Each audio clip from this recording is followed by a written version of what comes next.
Good evening, my fellow Americans. It's great to be with you. A special shout out to Kansas over there, my good friends from Kansas. You know, I had the incredible privilege to serve as President Trump's CIA director and Secretary of State. It was my greatest honor to work with him every single day to serve you, the American people. Now you all are paying attention, so you know what the Trump administration achieved, but it's worth going through a few of these accomplishments. Let's start with this. There were no new American wars.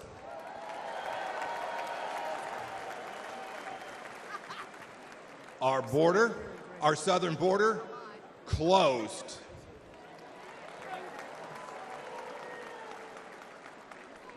It may seem like a long time ago, but when we took office, there were people's heads being cut off at the beaches. We destroyed ISIS and its caliphate. And you know, here's another fun fact. We never lost our Secretary of Defense for 2 weeks either.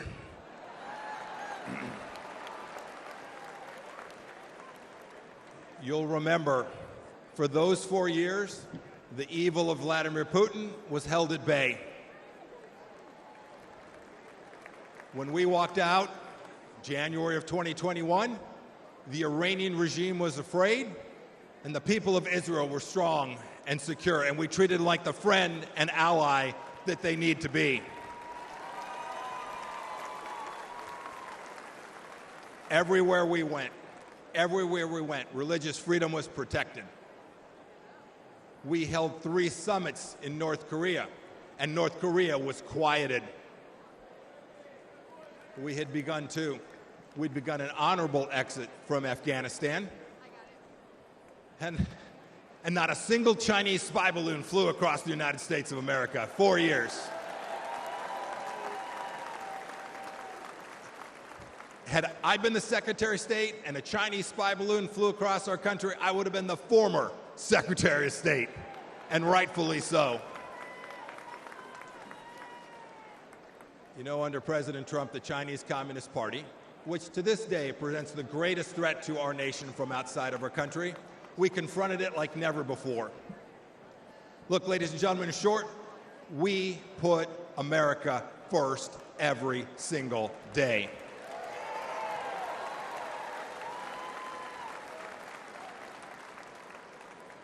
"42 months on, what has Joe Biden and Kamala Harris done?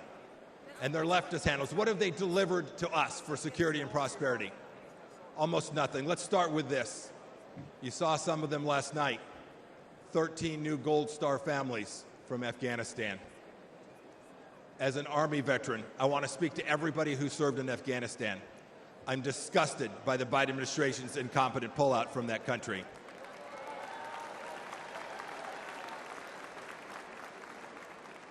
To those of you who served there, know this.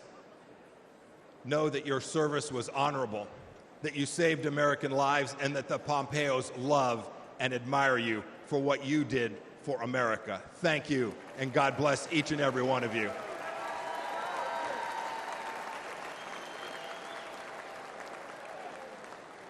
Every one of you has served in uniform, and the families of those, you deserve a president who will not check his watch while he is honoring our fallen brothers and sisters.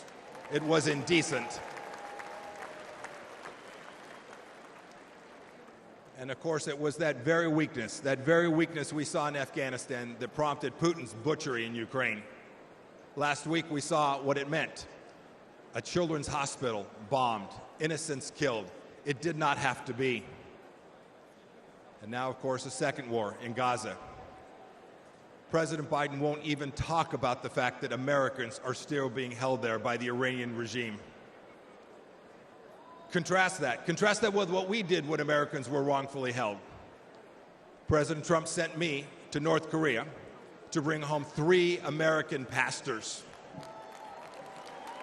We brought them home.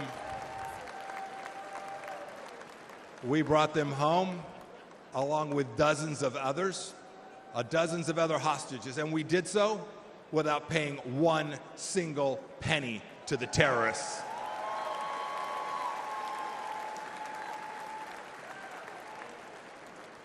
And what about Iran today? When Joe Biden eased up on President Trump's maximum pressure campaign, we gave money to the Ayatollah so he could cut more checks to the genocidal maniacs who conducted attacks, barbaric attacks in Israel.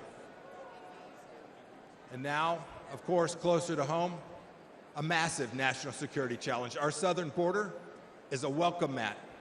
It's a welcome mat for Islamist terrorists, drug dealers, Chinese spies, and violent criminals. Ladies and gentlemen, President Biden sold out our citizens and our security and our sovereignty, and we need to get it back, and I am confident that we will get it back. I had this incredible privilege to serve as your top diplomat. I saw how the world always looks to our nation as the unrivaled example of what a free society should look like. But unfortunately, President Biden struts the global stage. Maybe I should say he shuffles the global stage. He talks a big game about American values. But what's he done at home? What's he shown the world? What have he and his leftist base actually shown other nations? He's censored free speech here at home. He's put woke into the military that I and you so desperately love. We must reclaim it. He put it in our schools as well. He's weaponized the justice system against our political opponents.